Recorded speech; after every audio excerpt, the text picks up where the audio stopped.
नमस्कार दोस्तों, learn with RJ में आपका स्वागत है। तो दोस्तों, आज मैं लाया हूँ ह्यूमन रिसोर्स मैनेजमेंट यानी कि मानव संसाधन प्रबंध सेकंड पेपर के एमसीक्यूज को।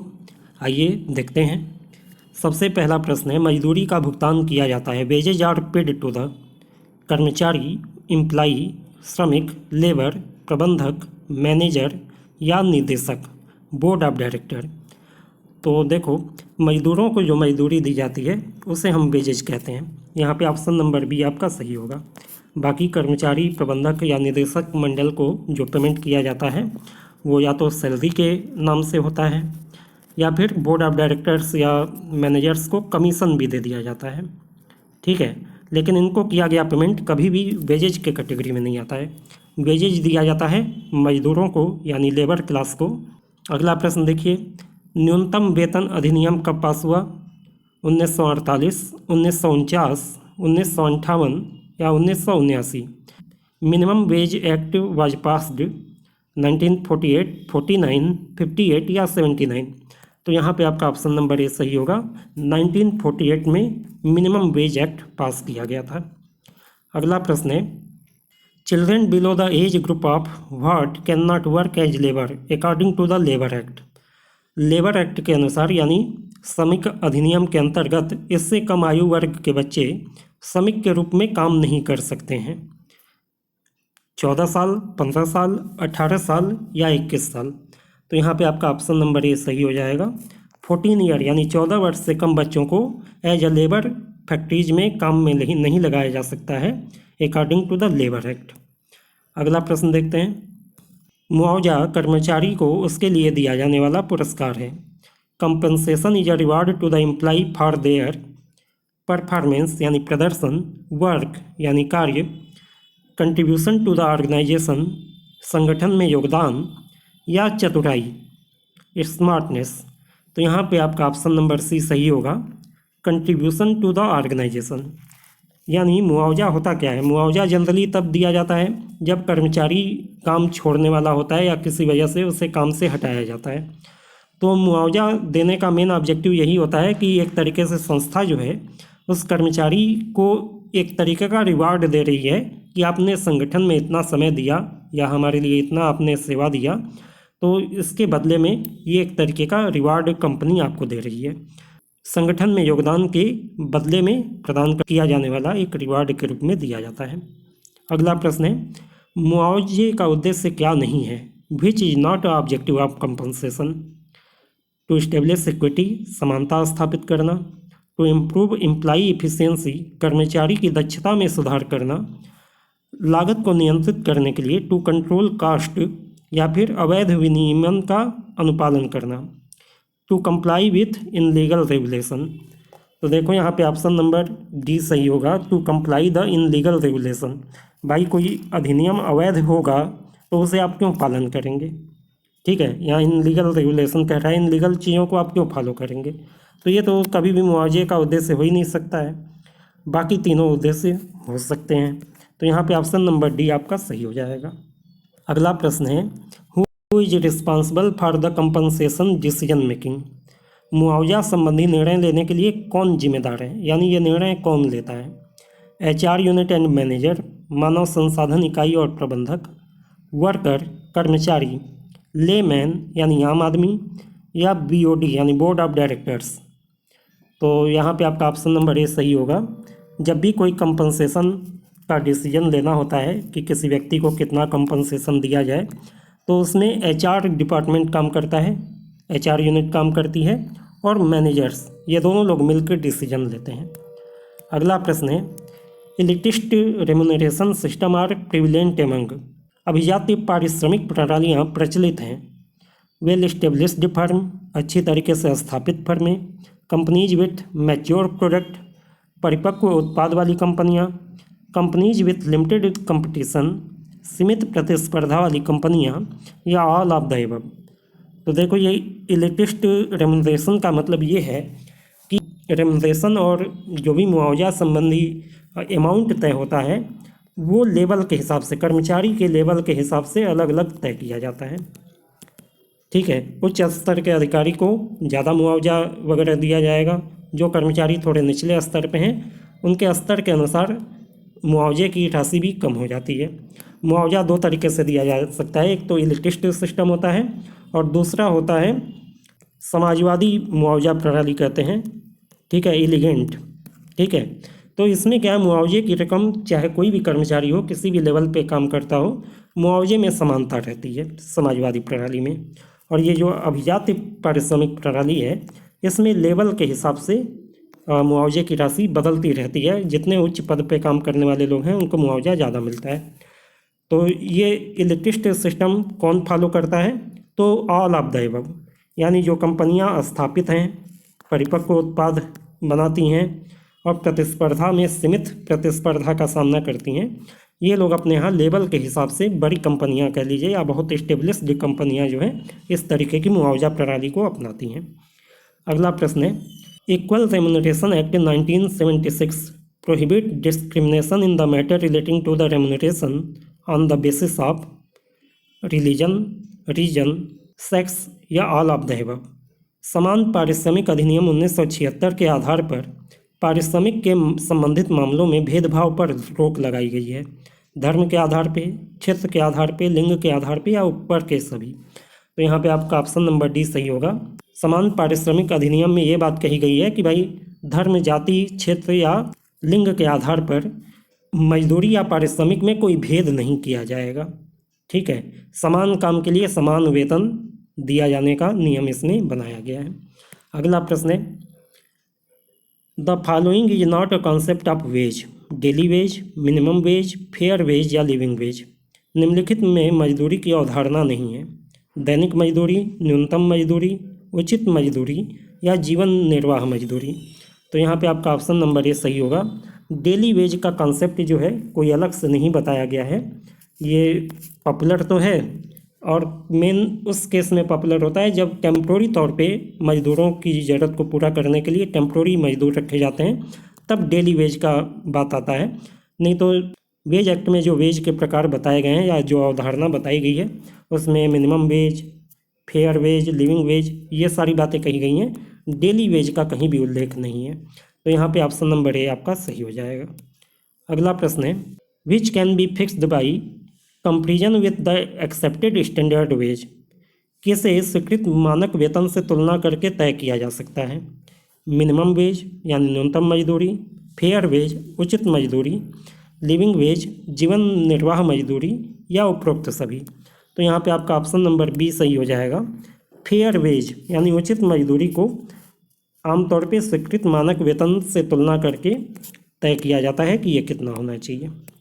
अगला प्रश्न है, a which wage must be fixed considering the general economic condition of the country. किस तरीके का मजदूरी देश की सामान्य आर्थिक स्थिति को ध्यान में रख के तय किया जाना चाहिए। मिनिमम वेज न्यूनतम मजदूरी, फेयर वेज उचित मजदूरी, लिविंग वेज जीवन निर्वाह मजदूरी, ऑल ऑफ द अबव उपरोक्त सभी। तो यहाँ पे आपका ऑप्शन नंबर सी सही होगा। लिविंग वेज यानी जीवन निर्वाह मजदूरी जो है ना, ये देश की सामान्य आर्थिक स्थिति को ध्यान में रख के तय किया जाता है, general economic condition of the country. क्योंकि हर देश में आर्थिक दशाएं अलग होती हैं, आर्थिक परिस्थितियां अलग होती हैं, महंगाई का अलग स्थिति रहता है, वहाँ पे प्राइस लेवल अलग अलग होता है। तो जीवन निर्वाह के लिए वहाँ पे मिनिमम कितना खर्च लगेगा इसका अनुमान देश के आर्थिक स्थिति पर निर्भर करता है या वहाँ की अर्थव्यवस्था की कंडीशन पर निर्भर करता है। तो लिविंग वेज कभी भी देश की आर्थिक स्थिति को ध्यान में रख के तय किया जाता है। अगला प्रश्न देखिए, मुआवजा प्रक्रिया या मुआवजा प्रबंधन का पहला चरण क्या है। The first step of compensation process या compensation management is developing the pay structure, वेतन संरचना का विकास करना, इवेल्युएशन ऑफ द जॉब, नौकरी का मूल्यांकन, प्राइसिंग ऑफ द जॉब, नौकरी का मूल्य निर्धारण या एनालिसिस ऑफ द जॉब, कार्य का विश्लेषण। तो देखो, जब भी कोई कंपनसेशन प्रोसेस बनाया जाता है तो उसमें सबसे पहला कार्य होता है इवेल्युएशन ऑफ द जॉब। सबसे पहले नौकरी का मूल्यांकन किया जाता है, उसी के आधार पे मुआवजा निर्धारित करने की प्रक्रिया आगे बढ़ाई जाती है। अगला प्रश्न है, when the royal commission on labour was appointed. सम पर रॉयल कमीशन कब नियुक्त किया गया था। 1975, 1938, 1928 या 1958। तो यहाँ पे आपका ऑप्शन नंबर सी सही हो जाएगा। 1928 में रॉयल कमीशन की स्थापना की गई थी या इसे बनाया गया था। अगला प्रश्न है, नई अर्थव्यवस्था नीति कब पारित की गई थी? When was the new economic policy has been passed? तो देखो 1991, 1991 आपका सही ऑप्शन होगा। 1991 में नई आर्थिक नीति बनाई गई, नई अर्थव्यवस्था नीति बनाई गई और उसे पास किया गया था। इसी के दौरान एलपीजी की पॉलिसी अपनाई गई थी, लिबरलाइजेशन, प्राइवेटाइजेशन और ग्लोबलाइजेशन।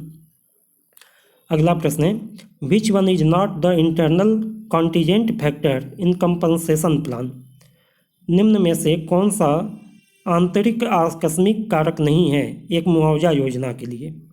ऑर्गेनाइजेशनल स्ट्रेटेजी, संगठन की रणनीति, trade union, nature of the job यानी नौकरियों की प्रकृति, या नेचर ऑफ द पर्सनल कार्मिकों की प्रकृति।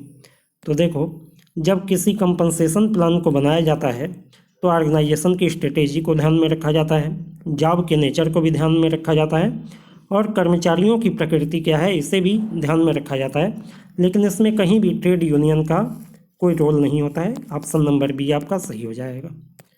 अगला प्रश्न है, under employee provident fund provision act 1952 the employee has to contribute percentage of wage और salary of employee per month 7.5%, 9%, 7% या 8.5%। कर्मचारी भविष्य निधि प्रावधान अधिनियम 1952 के तहत नियोक्ता को योगदान देना होता है प्रति माह कर्मचारी के वेतन का 7.5%, 9%, 7% या 8.5%। तो यहाँ पे आपका ऑप्शन नंबर डी सही होगा, 8.5%।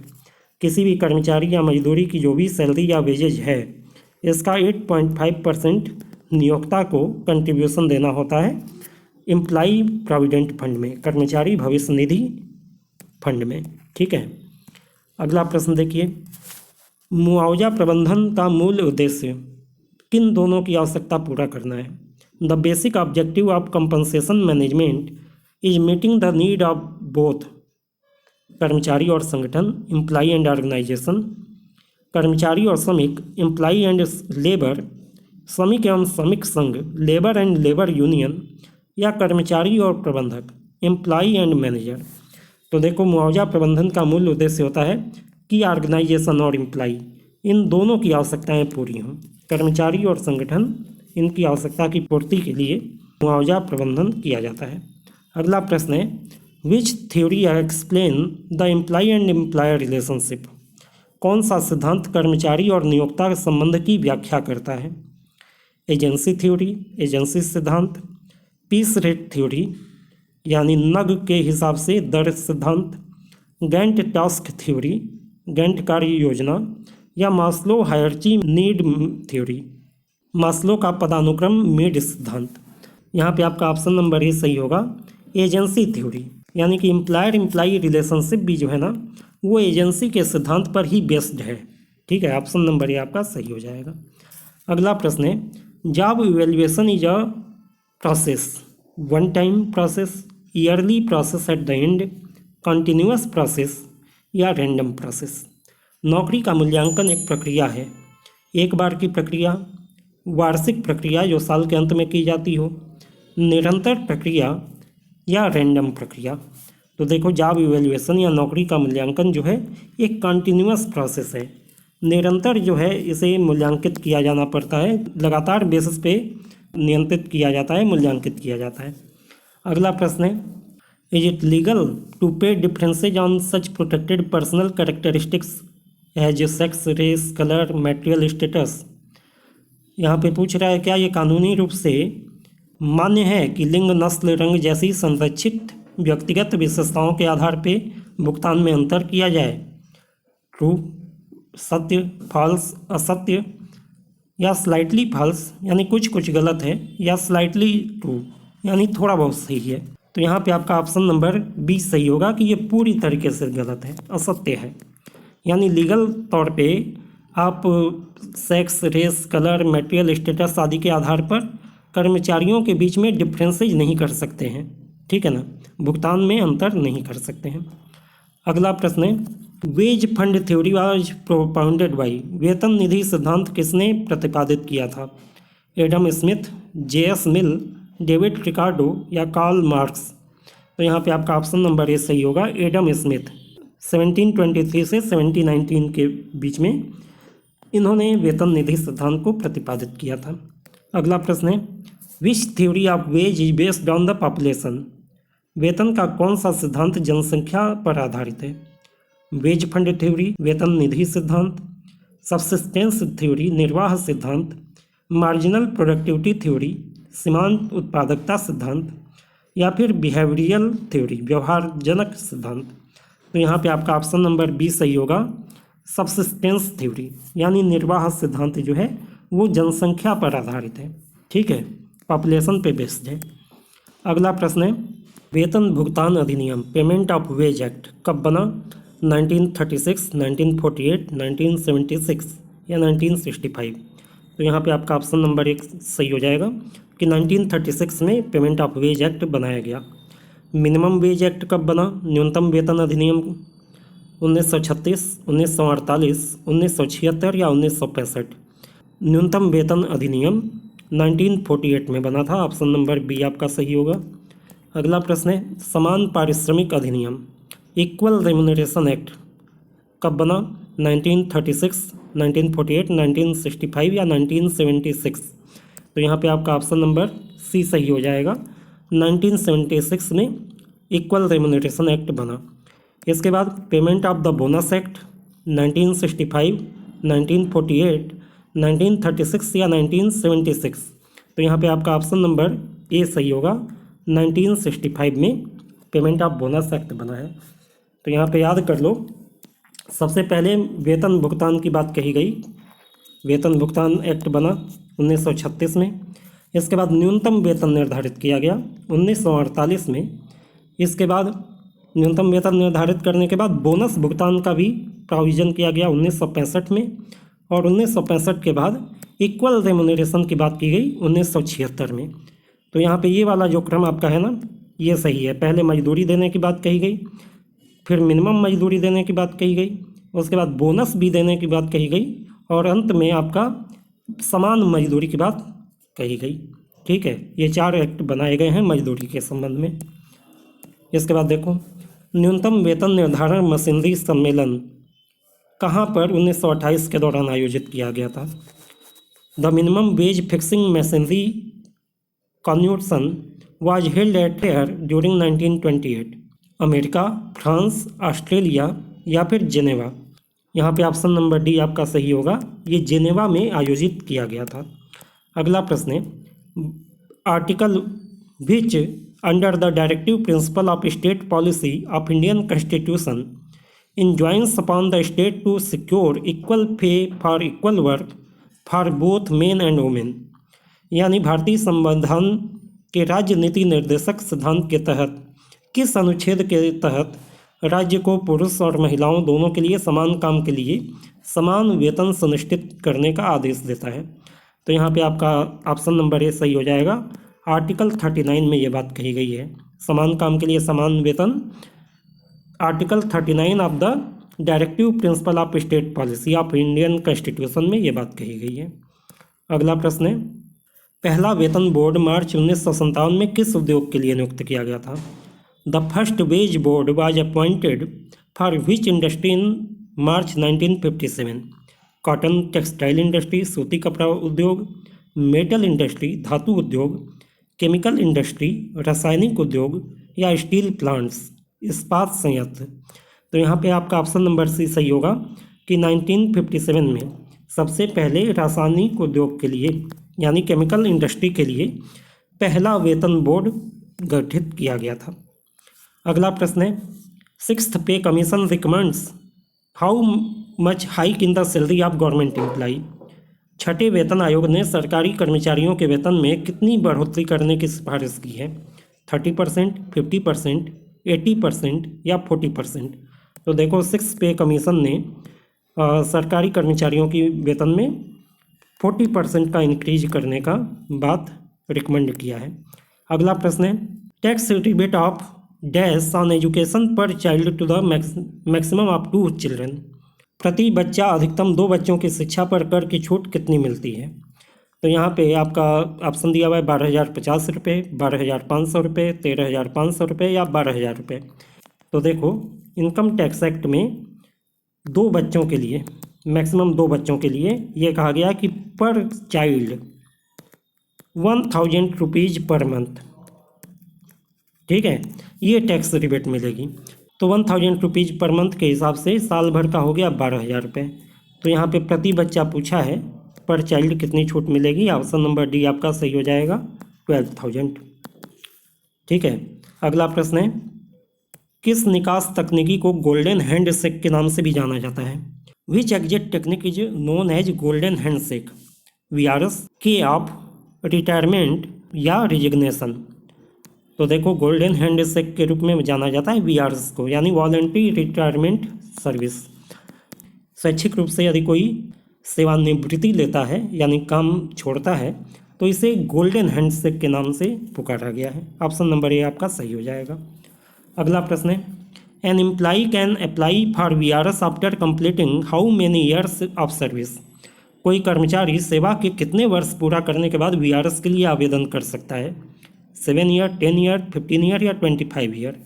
तो देखो, VRS लेने के लिए आपकी सर्विस मिनिमम 10 साल की होनी चाहिए। ऑप्शन नंबर बी आपका सही हो जाएगा। यदि 10 साल आप संस्था में काम कर चुके हैं तो आप VRS के लिए आवेदन कर सकते हैं। अगला प्रश्न है, महिलाओं के लिए मातृत्व अवकाश कितने महीनों का होता है? The maternity leave for women is of how many month? 9 month, 6 month, 10 month या 5 मंथ? तो यहाँ पे आपका ऑप्शन नंबर बी सही होगा। मातृत्व अवकाश यानी मैटरनिटी लीव 6 महीने के लिए लिया जा सकता है मैक्सिमम। अगला प्रश्न है, equity is concerned with the field what according to the natural law और राइट? समता का संबंध प्राकृतिक नियम या अधिकार के अनुसार क्या महसूस किए जाने से है? इक्वल, बराबर, फेयर, निष्पक्ष, अनफेयर, अनुचित या जस्टिस, न्याय? तो देखो, इक्विटी का मतलब है कि आपको न्याय महसूस हो, ठीक है, जस्टिस महसूस हो। नेचुरल लॉ के अंतर्गत आप ये फील करें कि आपके साथ न्याय हो रहा है, इसी को इक्विटी के रूप में परिभाषित किया गया है। अगला प्रश्न देखिए, किसी कर्मचारी की नौकरी के प्रदर्शन को उसकी आवश्यकता के अनुसार मूल्यांकन करने की प्रक्रिया को क्या कहेंगे? What is a process of evaluating an employee's performance of a job in the term of its requirement? Performance management, प्रदर्शन का प्रबंधन, परफॉर्मेंस एनालिसिस, प्रदर्शन का विश्लेषण, परफॉर्मेंस अप्रीजल, निष्पादन का मूल्यांकन या परफॉर्मेंस इवैल्यूएशन, प्रदर्शन का मूल्यांकन? तो देखो, किसी कर्मचारी के नौकरी पर प्रदर्शन की आवश्यकता और उसके अनुसार मूल्यांकन करने की प्रक्रिया को परफॉर्मेंस अप्रीजल यानी कि निष्पादन मूल्यांकन कहा जाता है। ऑप्शन नंबर सी आपका सही होगा। अगला प्रश्न है, what is the step where the management find out how effective is has been at hiring and placing employee? Performance management, performance analysis, performance appraisal या परफॉर्मेंस इवैल्यूएशन? वह कौन सा कदम है जहां प्रबंधन यह पता लगाता है कि कर्मचारी को काम पर रखने में यह कितना प्रभावी रहा है? प्रदर्शन प्रबंधन, प्रदर्शन विश्लेषण, निष्पादन मूल्यांकन या प्रदर्शन मूल्यांकन? यहाँ पे भी आपका ऑप्शन नंबर सी सही होगा, परफॉर्मेंस अप्रीजल, निष्पादन मूल्यांकन। निष्पादन मूल्यांकन के माध्यम से ये पता लगाया जाता है कि कर्मचारी ने काम कितने इफेक्टिव ढंग से किया है, उसका परफॉर्मेंस कितना इफेक्टिव रहा है, ये पता लगाने का काम परफॉर्मेंस अप्रीजल के अंतर्गत किया जाता है। अगला प्रश्न है, निम्नलिखित में से कौन सा प्रदर्शन मूल्यांकन का उद्देश्य नहीं है? Which of the below is not a objective of performance appraisal? Assessment of the performance, measuring the efficiency, maintaining organisational control या डिजाइनिंग ऑर्गेनाइजेशनल गोल? देखो, यहाँ थोड़ा धुंधला फोटो आया है लेकिन समझ में आ जाएगा आप लोगों को। निम्नलिखित में से कौन सा प्रदर्शन मूल्यांकन का उद्देश्य नहीं है? प्रदर्शन को मूल्यांकित करना, दक्षता मापना, संगठन का नियंत्रण बनाए रखना या संगठनात्मक लक्ष्य डिजाइन करना? तो यहाँ पे ऑप्शन नंबर ए, बी और सी जो है, ये तीनों तो ऑब्जेक्टिव होते हैं परफॉर्मेंस अप्रीजल के। कि प्रदर्शन कैसा रहा, कितनी दक्षता से व्यक्ति ने काम किया, और इसके माध्यम से ऑर्गेनाइजेशनल कंट्रोल को बनाए रखना, ये सारे ऑब्जेक्टिव होते हैं। लेकिन संगठन लक्ष्य को डिजाइन करना जो है ये परफॉर्मेंस अप्रेजल का काम नहीं है। ऑप्शन नंबर डी आपका सही हो जाएगा। अगला प्रश्न है, performance appraisal aim at goal of the employee, goal of the organisation, both A and B, या नाइदर ए और बी। निष्पादन मूल्यांकन का उद्देश्य है कर्मचारियों के लक्ष्य, संगठन के लक्ष्य, और व दोनों, या और व दोनों नहीं। तो देखो, performance appraisal goal of employee को भी ध्यान में रखता है और गोल ऑफ ऑर्गेनाइजेशन को भी ध्यान में रखता है, यानी दोनों एक दूसरे को मैक्सिमम बेनिफिट पहुंचा पाएँ, इस बात को ध्यान में रखा जाता है जब परफॉर्मेंस का अप्रेजल किया जाता है। ऑप्शन नंबर सी आपका सही हो जाएगा, ए एंड बी बोथ। अगला प्रश्न है, कौन सा निष्पादन मूल्यांकन का एक चरण नहीं है? What is not a step of performance appraisal? Communicating standard, यानी मानक को बताया जाना। Comparing actual with the standard, मानकों के साथ वास्तविक की तुलना करना। डिस्कसिंग द रिजल्ट, परिणामों पर चर्चा करना, या एडजस्टिंग द स्टैंडर्ड, मानकों का समायोजन करना। तो देखो, सबसे पहले परफॉर्मेंस अप्रेजल के लिए स्टैंडर्ड बनाए जाते हैं। स्टैंडर्ड बनाने के बाद कर्मचारियों को उस स्टैंडर्ड के बारे में बताया भी जाता है ताकि वो अपने काम को उसके अनुसार कर पाए। इसके बाद जब काम हो जाता है तो कंपैरिजन किया जाता है, स्टैंडर्ड जो बनाया गया था और जो वास्तव में काम किया गया उसमें कोई अंतर तो नहीं है, यदि अंतर है तो कैसा अंतर है, और उसके बाद रिजल्ट का डिस्कशन किया जाता है, जो भी रिजल्ट मिलता है। लेकिन एडजस्टमेंट ऑफ स्टैंडर्ड जो है ना, ये आगे की प्रक्रिया है, ये निष्पादन मूल्यांकन का हिस्सा नहीं है। ठीक है, तो ऑप्शन नंबर डी आपका सही हो जाएगा। इसके बाद अगला प्रश्न देखिए, the expected outcome from the employee at the time of performance appraisal is known as. प्रदर्शन मूल्यांकन के समय कर्मचारी से अपेक्षित परिणाम को कहा जाता है।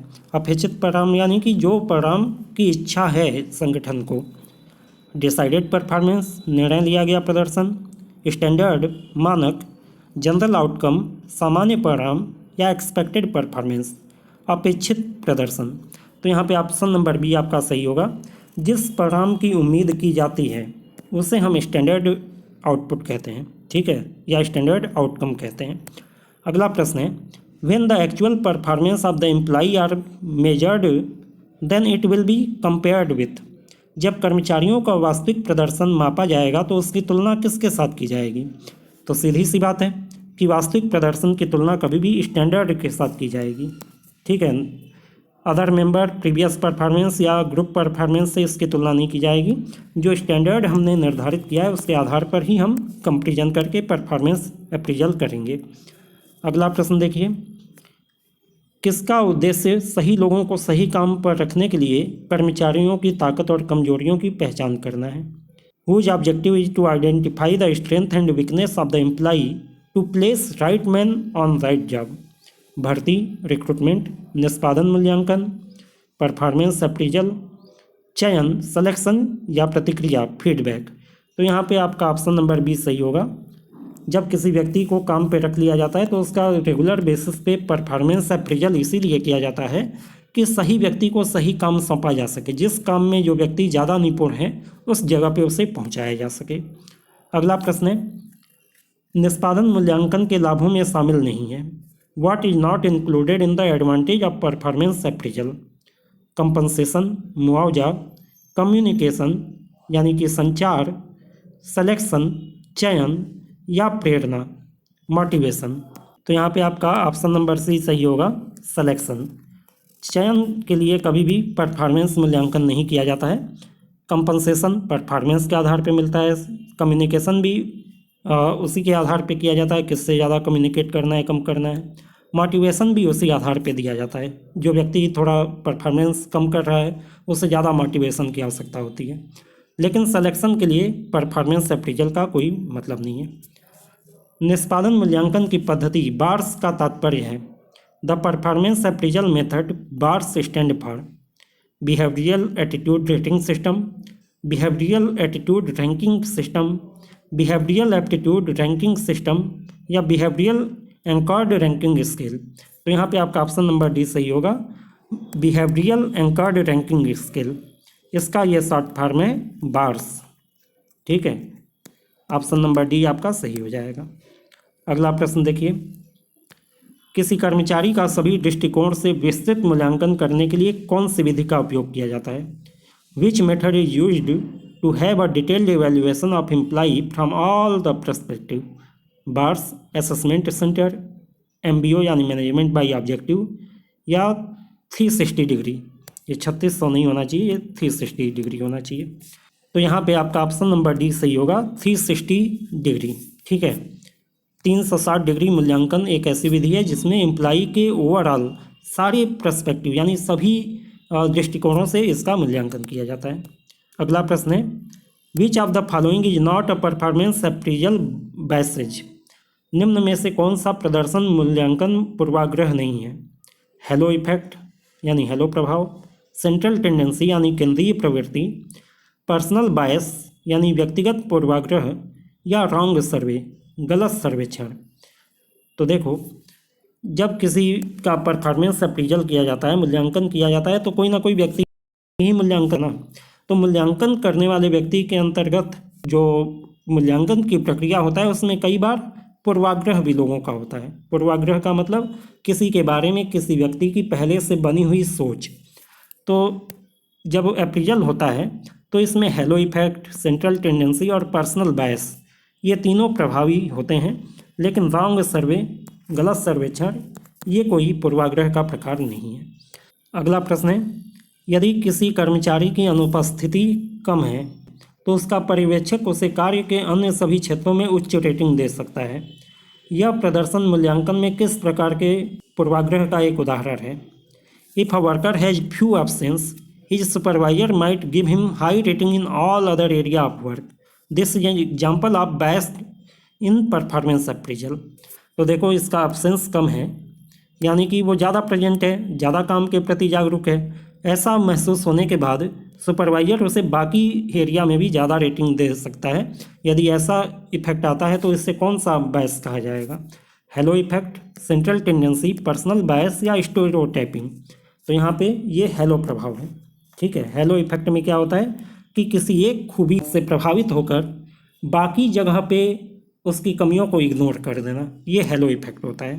ठीक है, अगला प्रश्न है, he is not formally dress up in the office, he may be casual at work too. This is example of which type of bias in the performance appraisal? वह कार्यालय में औपचारिक रूप से तैयार नहीं होता है, वह काम में लापरवाह हो सकता है। यह निष्पादन मूल्यांकन के पूर्वाग्रह का कौन सा उदाहरण है? हेलो प्रभाव, सेंट्रल टेंडेंसी यानी केंद्रीय प्रवृत्ति, हॉर्न इफेक्ट, हॉर्न प्रभाव, या स्टीरियोटाइपिंग? तो देखो, यहाँ पे ये ऑप्शन नंबर सी आपका सही होगा, ये हॉर्न इफेक्ट है। यानी यहाँ पे ये कह रहा है कि फॉर्मली ड्रेसअप करके कोई व्यक्ति ऑफिस में नहीं आता है, और जब ये चीज़ मूल्यांकन करने वाले व्यक्ति को पता चलती है तो उसके दिमाग पे इस तरीके का एक इम्प्रेशन पड़ सकता है कि भाई जब ये कपड़े पहनने में ही लापरवाही करता है तो वर्क पे भी कैजुअल ही होगा, यानी काम पे भी लापरवाही बरतता ही होगा। तो ये एक निगेटिविटी दिमाग में आती है ना मूल्यांकन करने वाले की, तो इसे कहते हैं हॉर्न प्रभाव, हॉर्न इफेक्ट। इसकी वजह से भी मूल्यांकन में बायस आ सकता है। अगला प्रश्न है, the person who was a good performer in distant past is assured to be okay at present also. This is an example of which bias in the performance appraisal? जो व्यक्ति सुदूर अतीत में अच्छा प्रदर्शन करता था वह वर्तमान में भी अच्छा होना तय है। यह निष्पादन मूल्यांकन में किस प्रकार के पूर्वाग्रह का एक उदाहरण है? तो यहाँ पे आपका ऑप्शन नंबर डी सही होगा, स्पिल ओवर इफेक्ट। ठीक है, प्लवन प्रभाव। प्लवन प्रभाव में क्या होता है कि किसी व्यक्ति के पुराने कामकाज के तरीके को या उसके परफॉर्मेंस को देखकर ये एक दिमाग में बैठा लिया जाता है कि भाई पहले अच्छा काम किया है तो आज के दिन भी उसका काम अच्छा ही होगा। इसे प्लवन प्रभाव या स्पिल ओवर इफेक्ट कहा जाता है। अगला प्रश्न देखिए, what evaluate whether human resource programme being implemented in the organisation have been effective? क्या मूल्यांकित करता है कि संगठन में लागू किए जा रहे मानव संसाधन कार्यक्रम प्रभावी रहे या नहीं? परफॉर्मेंस अप्रेजल यानी प्रदर्शन मूल्यांकन, फीडबैक प्रतिक्रिया, सर्वेक्षण सर्वे, या एग्जिट इंटरव्यूज बाहर निकलने संबंधी साक्षात्कार? तो देखो, ह्यूमन रिसोर्स प्रोग्राम जो इम्प्लीमेंट किया गया है संगठन में वो इफेक्टिव है कि नहीं, ये परफॉर्मेंस अप्रीजल के माध्यम से ही निर्धारित हो सकता है। ऑप्शन नंबर ए आपका सही हो जाएगा। अगला प्रश्न है, किसी व्यक्ति का वास्तविक प्रदर्शन उसके किसके संदर्भ में मापा जाता है? The actual performance of an individual is measured in the term of it's input and output, efficiency and effectiveness यानी दक्षता और प्रभावशीलता, रिटर्न टू द ऑर्गेनाइजेशन संगठन को उसका फायदा, या फिर बिजनेस अर्नड बाय हिम उसके द्वारा अर्जित व्यवसाय। तो देखो एक्चुअल परफॉर्मेंस जो है वो इफिशियंसी और इफेक्टिवनेस के आधार पर निर्धारित होता है कि कितनी दक्षता से काम किया गया और कितनी प्रभावशीलता के साथ काम किया गया। ठीक है। अगला प्रश्न है, this step of performance appraisal process find out the deviation occurred in the actual performance. प्रदर्शन मूल्यांकन प्रक्रिया का यह चरण वास्तविक प्रदर्शन में हुए विचलन का पता लगाता है। फिक्सिंग स्टैंडर्ड मानक तय करना, मेजरिंग एक्चुअल परफॉर्मेंस वास्तविक प्रदर्शन को मापना, कम्युनिकेट ऑफ स्टैंडर्ड मानकों का संचार करना, या discuss appraisal with the employees कर्मचारी के साथ मूल्यांकन पर चर्चा करना। तो देखो मानक तय करना और उसे कम्युनिकेट करना एकदम शुरुआती स्टेज है। उसके बाद मेजरमेंट होता है एक्चुअल परफॉर्मेंस का, और डेविएशन का पता कैसे लगता है? जब डिस्कस किया जाता है अप्रीजल को एम्प्लॉय के साथ। ठीक है, पहले स्टैंडर्ड बनाएंगे फिर वास्तविक प्रदर्शन को मापेंगे, उसके बाद न जाके कहीं पता चलेगा कि डेविएशन कितना हुआ, कैसा हुआ। तो यहाँ पे ऑप्शन नंबर डी आपका सही हो जाएगा। अगला प्रश्न है, निष्पादन मूल्यांकन की आधुनिक पद्धति में शामिल नहीं है। Modern method of performance appraisal does not include bars, मूल्यांकन केंद्र यानी assessment centre, MBO management by objective, या 360 डिग्री। तो देखो यहाँ पे बार्स जो है एक पुरानी पद्धति है। ठीक है, ये आधुनिक पद्धति में नहीं आती है। बाकी तीनों निष्पादन मूल्यांकन की आधुनिक पद्धतियाँ हैं। अगला प्रश्न है, MBO की अवधारणा किसके द्वारा विकसित की गई थी? The concept of management by objective was developed by Elton Mayo, FW Taylor, Peter Drucker, या फिलिप कोटलर। तो MBO की अवधारणा जो है पीटर F ड्रकर ने दी थी। ऑप्शन नंबर सी आपका सही हो जाएगा। पहले पार्ट में इतना ही। लगभग 2-3 घंटे बाद आपको अगला पार्ट मिलेगा जिसमें बाकी बचे 3 चैप्टर्स के क्वेश्चन हम देखेंगे। उम्मीद करता हूँ कि आज का वीडियो आपके लिए उपयोगी सिद्ध हुआ होगा। यदि वीडियो आपको अच्छी लगी हो तो वीडियो को लाइक करें, शेयर करें और चैनल को सब्सक्राइब करके बेल आइकन दबा लें ताकि इसी तरीके की नई नई वीडियोज़ आपको मिलती रहें। धन्यवाद।